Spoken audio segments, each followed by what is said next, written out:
The galaxy was told humanity wasn't true. They were wrong. The old priest stood before the younglings in the Temple of Memories, his 4 arms spread wide as the holographic stars spun around them.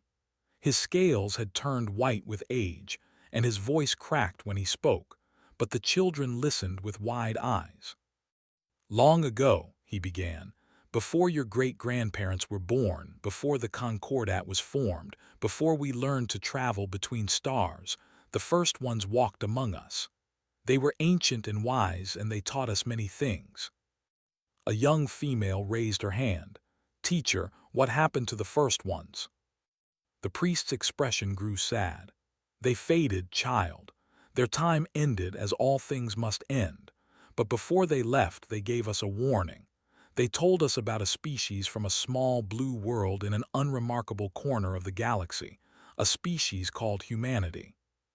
The children shifted nervously. They had heard whispers of this story before. The first one said that humans were different from any other species in the universe. They said humans could be cruel and kind in the same breath. They could destroy and create with equal passion. They were capable of terrible violence and beautiful mercy. The first one said that humans were the most dangerous species they had ever encountered. "Why?" asked another child. "Because humans never give up," the priest said. "Other species, when faced with impossible odds, will surrender or flee or die. Humans do none of these things. They fight, they adapt, they survive, and then they come back stronger than before."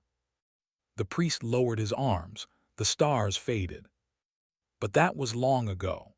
The first ones have been gone for 3,000 years, and no one has ever found proof that humans exist. Most scholars believe they were a myth, a story the first ones created to teach us about the dangers of unchecked aggression." "So humans are not real?" the young female asked. The priest was quiet for a long moment. "I do not know, child. I hope they are not, because if they are real and if they ever decide to reveal themselves, the galaxy will never be the same." 3,000 light-years away, in a cramped monitoring station orbiting a barren moon, a human woman named Grace watched a screen filled with alien communications.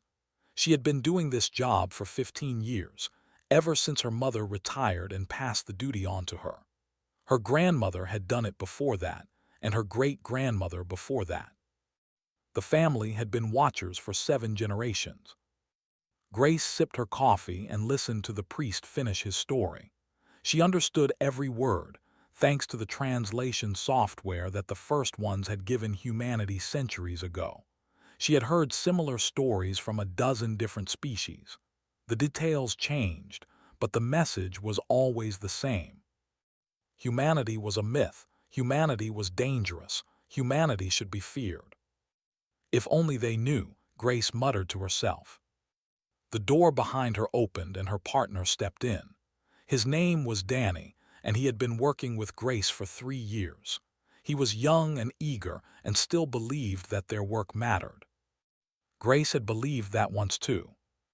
"Anything interesting?" Danny asked, settling into the chair beside her. "Same old stories. They are teaching their children about the scary humans again." Danny laughed. "Do they know we have been watching them learn to walk upright?" "They do not, and they never will if the Council has its way." The Council of Earth was humanity's governing body, a group of elected representatives from every nation and colony. They had been debating the question of first contact for centuries. Should humanity reveal itself to the galaxy? Should they continue hiding? Should they intervene when other species were in danger? The debates never ended. Humanity, Grace had learned, could argue about anything. "The Concordat is having problems again," Danny said, pulling up another screen. "The are fighting over mining rights in the outer reach. 3 ships destroyed yesterday." Grace sighed. "They always fight. They have been fighting since before we started watching." "Do you think we should do something?" "We are not allowed to do anything. You know the rules." The rules had been set down by the first ones before they disappeared. Humanity was to watch over the younger species but never interfere. They were to protect them from external threats, but never get involved in internal conflicts. They were to wait until the galaxy was ready to learn the truth. Grace had always wondered how they would know when the galaxy was ready. The first ones had not provided clear instructions on that point. "I know the rules," Danny said, "but it feels wrong to just sit here and watch them kill each other." "They have to learn on their own." That is what the first one said. The first one said a lot of things. "They are not here anymore." Grace did not respond. She had had this argument with herself many times over the years. The first ones had been wise and ancient and powerful, but they had also been dying. Their instructions might have been perfect guidance, or they might have been the confused ramblings of a fatting species. There was no way to know for certain. She turned back to her screens and continued watching. Somewhere in the galaxy, two alien civilizations were destroying each other over rocks and minerals. Somewhere else, a priest was teaching children to fear a species they had never met. And here, in a tiny station orbiting a forgotten moon, Grace did her job. She watched, she waited, she wondered if anything would ever change. 6 months later, everything changed. The first reports came from the edge of Concordat space. A patrol had encountered something strange near the border of unexplored territory. Their ships had been destroyed before they could send a clear message. Grace was the one who intercepted the final transmission. "Unknown vessels," the captain had screamed.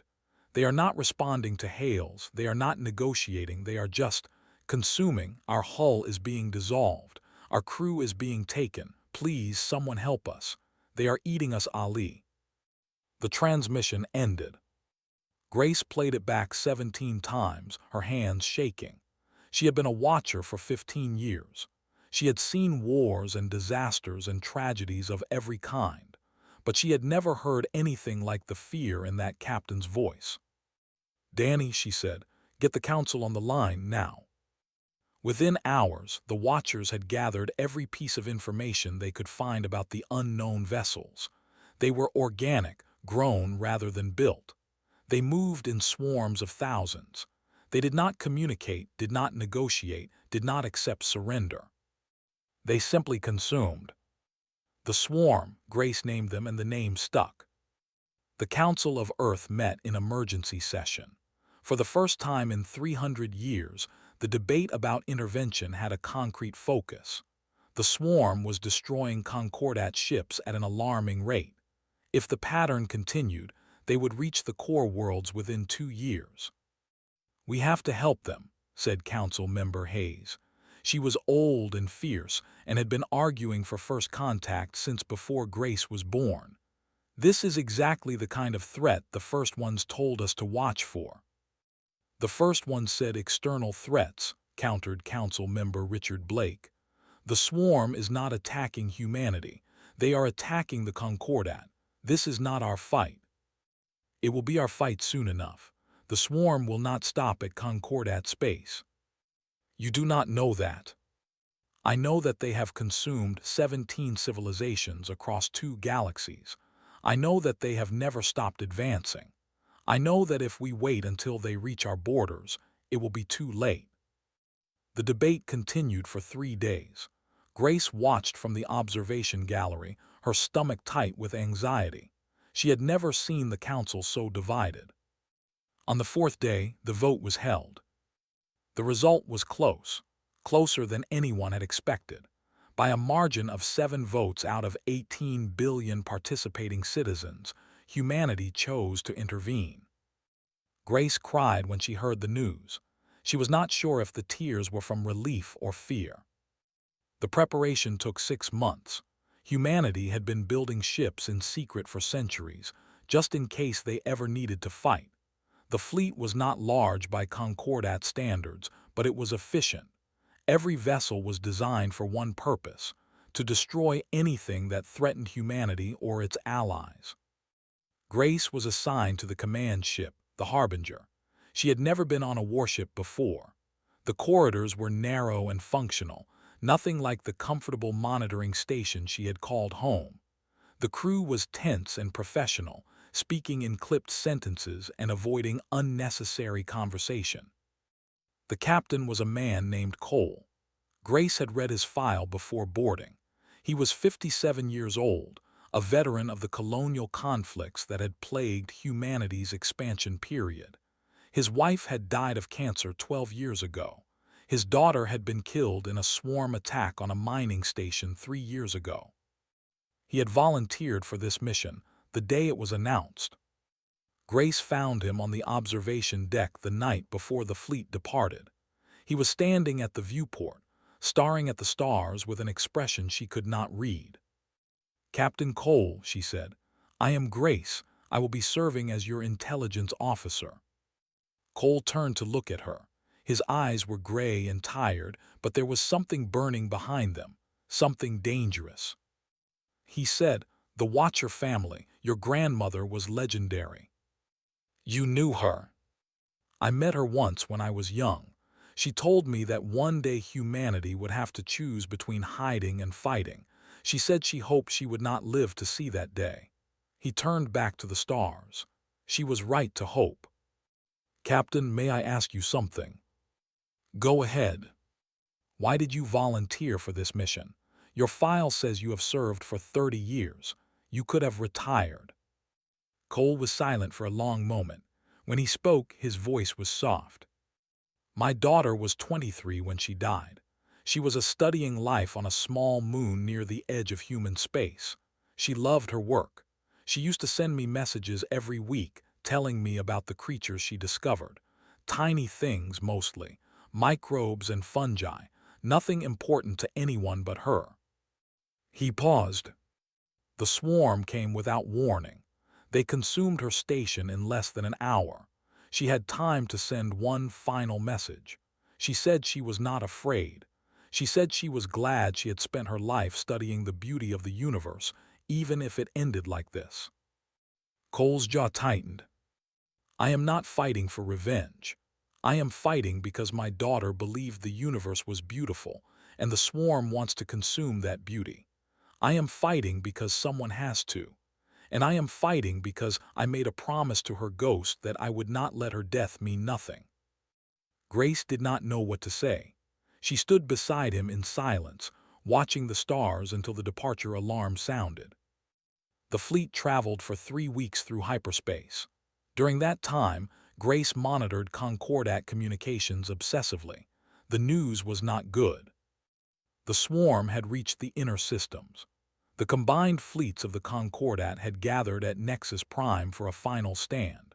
6,000 ships from 17 species, the largest military force ever assembled in galactic history. They fought bravely, they fought desperately, they lost. Grace watched the battle through intercepted transmissions. She saw the swarm overwhelm the Concordat defenses with sheer numbers. She saw ships dissolving as the organic vessels attached to their hulls and consumed them. She saw escape pods launching, only to be snatched from space and absorbed. By the time the Harbinger dropped out of hyperspace, the battle was over. The Concordat fleet was debris.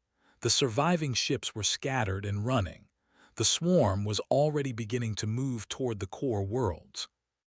"All hands to battle stations," Captain Cole announced over the ship's communications. His voice was calm and steady. "We have arrived." Grace took her position on the bridge, her heart pounding. Through the viewport, she could see the aftermath of the battle. Wreckage stretched for thousands of kilometers. Bodies floated in the void. Aliens she had studied her entire life, now dead because she and others like her had chosen not to help them sooner. "Captain," said the communications officer, "I am picking up distress signals, hundreds of them, survivors in escape pods. Mark their positions. We will rescue them after." "After?" Cole's expression hardened. "After we deal with the swarm." He pressed a button on his command console, opening a channel to every ship in the fleet. 47 vessels, the full strength of humanity's secret navy. "This is Captain Cole," he said. "You all know why we are here. You all know what we are facing. The Concordat has fallen. The swarm is consuming everything in its path. We are the only thing standing between them and the rest of the galaxy." He paused. For 3,000 years, humanity has hidden in the shadows. We have watched other species grow and learn and make mistakes. We have stayed silent when they fought their wars. We have stayed hidden when they needed help. Some say we were wise to do so. Others say we were cowards. His voice grew stronger. "I do not care what history says about us. I only care about what we do now. The swarm is here. Our allies are dying, and we have the power to stop it. So that is what we are going to do. We are going to fight. We are going to win. And we are going to show the galaxy that humanity keeps its promises." He cut the channel. "Helm," he said, "take us in." The Harbinger surged forward, leading the fleet toward the swarm. Grace had studied human military history during her training. She knew about the wars that had nearly destroyed her species. She knew about the weapons that had been developed over centuries of conflict. She knew about the tactics that had been refined through generations of bloodshed. None of that prepared her for what she saw. The human fleet hit the swarm like a hammer hitting glass. The organic ships, which had shrugged off Concordat weapons, seemed to have no defense against human munitions. Kinetic rounds punched through there. Nuclear warheads vaporized entire clusters. Specialized missiles burrowed into the swarm ships and released payloads that Grace could not identify, but that caused the vessels to tear themselves apart from the inside. "What are those missiles doing?" she asked, watching another swarm ship convulse and explode. "Warfare," Cole said, his eyes fixed on the tactical display. "The missiles release microscopic machines that target the swarm's biological processes. They turn the ships against themselves." "That is horrifying." "Yes, it is." Grace looked at the captain. His face was blank, professional, but she could see the weight in his eyes. He was not enjoying this. He was simply doing what needed to be done. The battle lasted for 6 hours. 6 hours of constant fighting, constant maneuvering, constant death. The swarm was vast and relentless, throwing wave after wave of ships at the human fleet. But humanity had been preparing for this moment for centuries. Every captain knew their role. Every ship operated with perfect coordination. When one vessel took damage, others moved to cover it. When the swarm tried to flank them, human ships were already in position to counter. It was like watching a machine operate, each part working in harmony with the others. Grace understood, finally, why the first ones had warned the galaxy about humanity. This was not just a military force. This was a species that had been at war with itself for its entire existence, a species that had perfected the art of killing because it had so much practice. The swarm, for all its vastness, had never encountered anything like humanity before. By the end of the 6th hour, it was over. The swarm fleet was destroyed. Drifting biomass filled the space where thousands of organic ships had been. The human fleet had lost 11 vessels, with another 15 damaged. 11 ships, against a force that had annihilated the combined might of the Galactic Concordat. Captain Cole slumped in his chair. He looked exhausted, drained, older than he had been 6 hours ago, but there was something like peace in his eyes. "Begin rescue operations," he said. "Find every survivor, every escape pod, every life sign. We did not come here to let them die." The bridge crew moved to comply.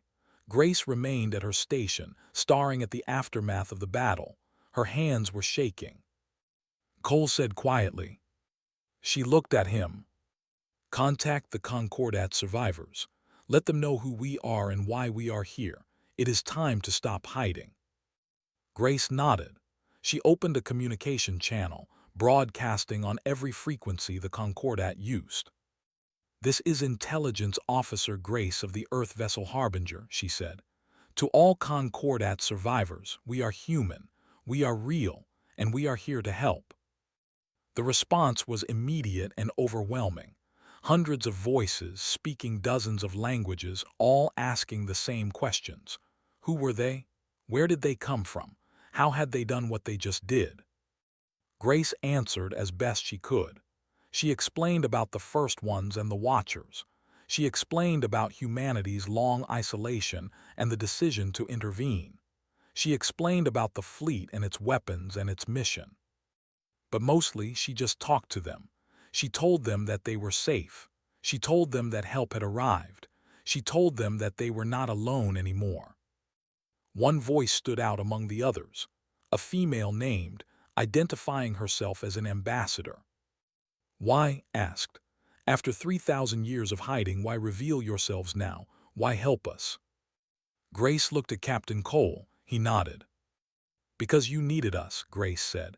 Because watching you suffer was too painful. Because we made a promise to the first ones and humanity keeps its promises. She paused. Because you are our family ambassador. We have been watching over you for 3,000 years, waiting for the moment when you would need us. That moment is now. There was a long silence on the channel.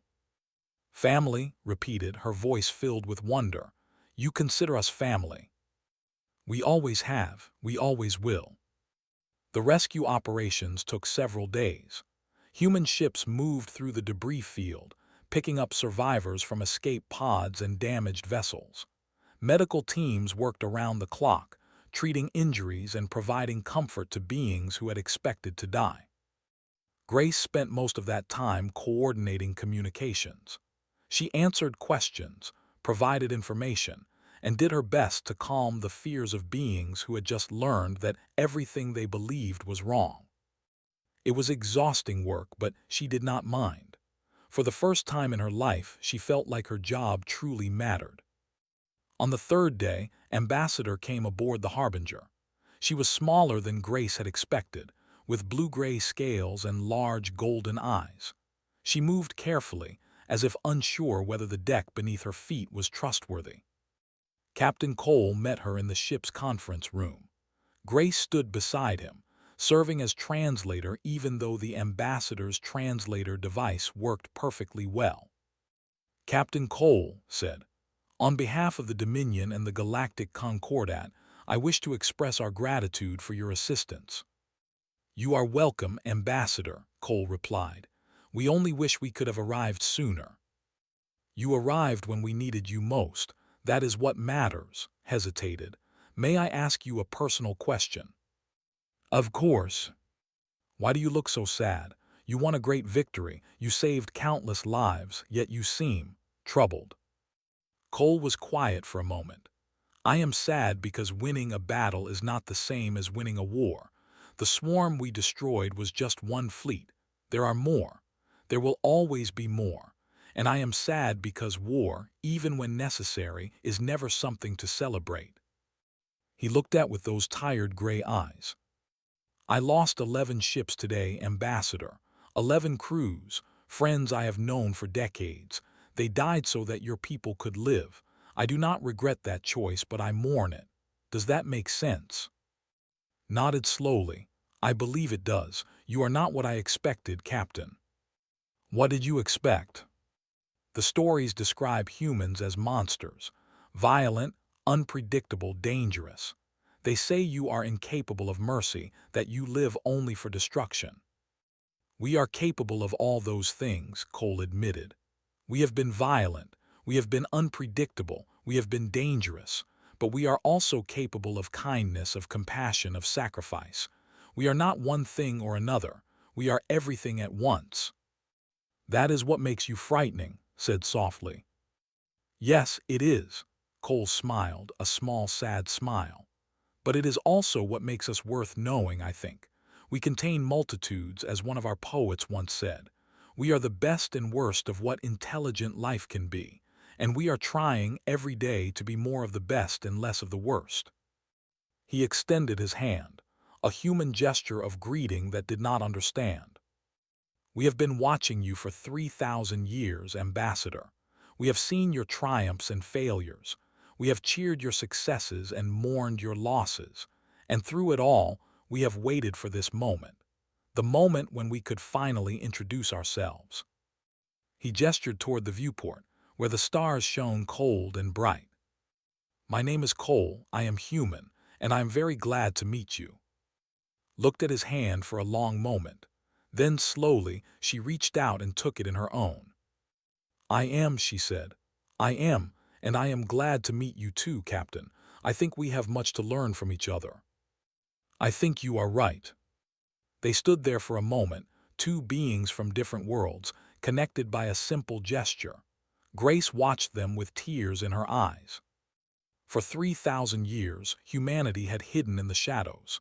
They had watched and waited and wondered if they would ever be able to step into the light. Now, finally, that moment had come. And Grace knew, with absolute certainty, that nothing would ever be the same again. The news spread across the galaxy like wildfire. Within days, every species in the Concordat knew about humanity. Within weeks, the debates began. Some welcomed the newcomers with open arms.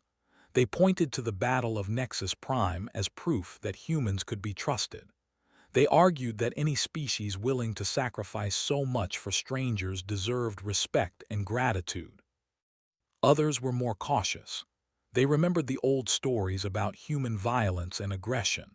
They worried that a species capable of such devastating warfare might one day turn that power against its allies. They urged the Concordat to proceed carefully, to watch the humans just as the humans had watched them. A small minority rejected humanity entirely. They called the intervention an invasion in disguise. They claimed that humans had deliberately allowed the Concordat to be weakened so they could swoop in and take control. They demanded that the human fleet be expelled from Concordat space immediately. The Concordat Council debated the issue for months. Ambassador became the leading voice for acceptance. She told anyone who would listen about her conversations with Captain Cole, about the grief she had seen in his eyes, about the genuine kindness the human crews had shown to survivors. They are not perfect, she said in one famous speech. They admit that freely. They have made terrible mistakes in their past. They have done things they are ashamed of, but they are trying to be better. They are trying to help, and when we needed them most, they came. She paused, looking around the chamber at representatives from 17 species. I was taught to fear humans. I grew up hearing stories about the ghost species from the spiral arm. I believed those stories. But now I have met them and I know the truth. They are not monsters. They are not myths. They are people just like us, trying to find their place in a vast and confusing universe. Her voice grew stronger. The question before us is simple. Do we welcome them, or do we push them away? Do we embrace the family that has been watching over us for 3,000 years, or do we reject them because we are afraid of what they might become? She spread her forearms wide. I say we welcome them. I say we give them the chance they have given us. I say we stop being afraid of stories and start building a future together, because that is what family does. That is what the first ones would have wanted, and that is what we should want too. The vote was held the next day. It was not unanimous, but it was decisive. By a margin of 3-1, the Galactic Concordat voted to accept humanity as a full member. The ceremony took place one standard month later, aboard a massive space station built for the occasion. Representatives from every Concordat species gathered in a hall large enough to hold thousands. The air buzzed with a dozen different languages, the sounds mixing together into a constant murmur of conversation. Grace stood near the back of the human delegation, watching the proceedings with a mixture of pride and nervousness. She had spent her entire life studying the Concordat from a distance. Now she was here, surrounded by beings she had only ever seen on screens. It was overwhelming and wonderful and terrifying. Captain Cole stepped forward to address the assembly. He had traded his military uniform for formal civilian clothing, but he still carried himself like a soldier. His eyes swept across the crowd, taking in the incredible diversity of life forms gathered before him. "Thank you," he began. "Thank you for this honor, thank you for this opportunity, and thank you for your trust." He paused.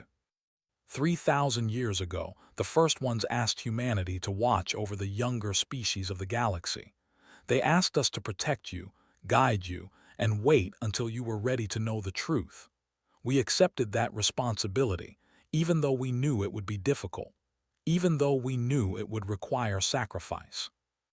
He looked down at his hands. We have watched you grow and change and struggle. We have seen your wars and your peace treaties and your scientific breakthroughs.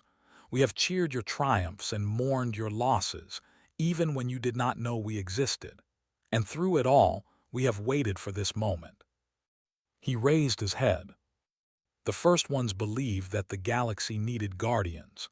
They believed that someone had to stand watch against the darkness, someone who could be trusted to act when action was needed. They chose us for that role, not because we were perfect, but because we never give up, because we keep our promises, because we fight for what we believe in, even when the odds are impossible. His voice grew stronger. We are not here to conquer you. We are not here to control you. We are here to stand beside you, as equals, as partners, as family. We are here because the universe is vast and dangerous and beautiful, and no species should have to face it alone. He extended his hand toward the assembly. My name is Cole.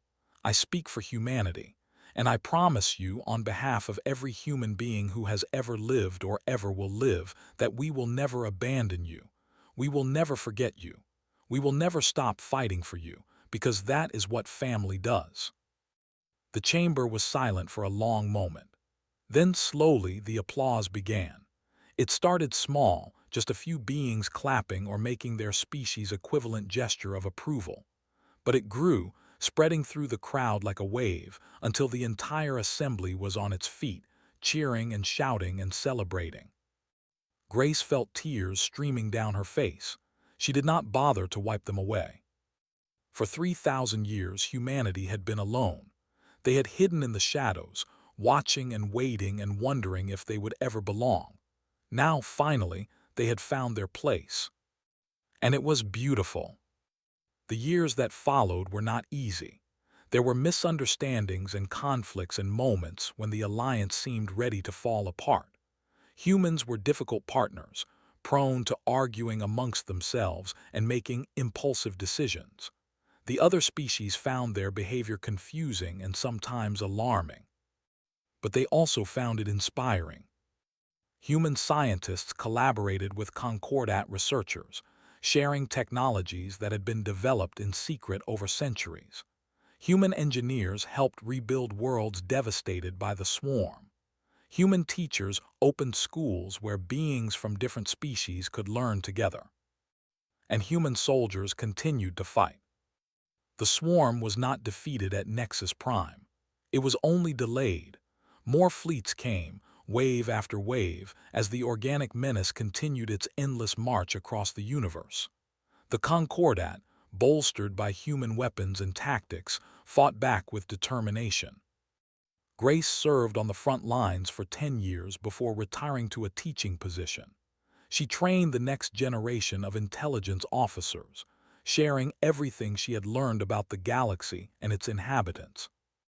Captain Cole continued to lead the Harbinger until his death at the age of 73. He died in battle, defending a colony from a swarm assault.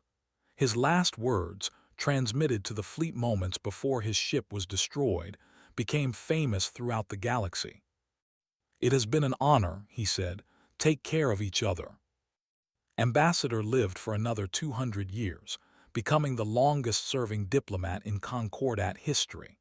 She dedicated her life to building bridges between species, resolving conflicts, and promoting cooperation. She never forgot her first meeting with Captain Cole. She never forgot the sadness in his eyes, or the strength in his handshake, or the simple promise he had made. "We will never abandon you." Humanity kept that promise. Through wars and disasters and centuries of change, they kept it. They fought beside their allies, mourned their losses, celebrated their victories. They became an integral part of the galactic community, their reputation for stubbornness and loyalty becoming legendary. And in schools across 100 worlds, teachers told a new story to their students. Not the old myth about the dangerous ghost species, but a new legend about the guardians who had watched over the galaxy for 3,000 years. The humans are our family, the teachers said. They were there when we needed them. They will always be there. Because that is what humans do. They never give up. They never surrender. And they never ever abandon the people they love. The children listened with wide eyes, just as children had always listened to stories about humanity. But now the fear was gone, replaced by wonder and gratitude and hope. The galaxy had been told that humanity was not true. They had been wrong. And they were glad. A century after first contact, a young human girl named Sophie Martinez stood on the observation deck of a space station orbiting Prime. She was 8 years old, with dark hair and curious brown eyes. Her mother had brought her here for a vacation, a chance to see the world where humans had first revealed themselves to the galaxy. Sophie pressed her face against the viewport, staring at the blue-green planet below. She had read about in school. She knew about Ambassador and Captain Cole and the Battle of Nexus Prime. She knew the stories by heart. But seeing it was different from reading about it. "Mom," she said, "is it true that humans used to hide from everyone?" Her mother smiled. "Yes, sweetheart, for a very long time." "Why?" "Because we were not sure if we were ready. We were not sure if the galaxy was ready for us." Sophie thought about this. "But we helped them, right? When the bad things came, we helped them." "Yes, we did." "Then why would we be scared?" Her mother was quiet for a moment. Then she knelt down beside her daughter and pointed at the planet below. "Do you see how beautiful it is?" Sophie nodded. "The universe is full of beautiful things. Planets and stars and people who are different from us but also the same. And humans. We have not always been good at appreciating beautiful things. Sometimes we have tried to control them or destroy them or take them for ourselves." She looked at her daughter. "We were scared because we were not sure we deserved to be part of something so wonderful. We were scared that we might ruin it. But we decided to try anyway because the first ones asked us to, and because hiding was not really living." Sophie considered this with the seriousness of a child contemplating a great mystery. "I am glad we stopped hiding," she said finally. "Me too, sweetheart, me too." They stood together at the viewport watching the stars. Below them, ships from a dozen species moved through space, carrying cargo and passengers and dreams. Above them, the universe stretched out in all directions, vast and mysterious and full of possibilities. Sophie Martinez did not know it yet, but she would grow up to become one of the most important diplomats in galactic history. She would spend her life building bridges between species, just as had done. She would face challenges and setbacks and moments of despair. But she would never give up, because she was human and humans never gave up. That was what the galaxy had learned in the end. Humanity was not a myth. Humanity was not a ghost story. Humanity was real, with all the flaws and strengths that entailed. And they were exactly what the universe needed. The old priest was gone now, passed into whatever lay beyond death. But his teachings lived on in the children he had taught, and in their children, and in all the generations that followed. The story had changed. The warning had become a welcome. The fear had become trust. "The humans are watching," the new story said. "They have always been watching. And if you ever need help, if you ever face a darkness too great to overcome alone, just call out. They will hear you. They will come." Because that is what family does. And across the galaxy, in monitoring stations and warships and quiet homes on unremarkable planets, humans heard those stories and smiled. They had kept their promise. They would continue to keep it for as long as the stars burned and the universe existed. Because humanity never gave up. Humanity never surrendered. And humanity never, ever abandoned the people they loved. That was not a myth. That was the truth.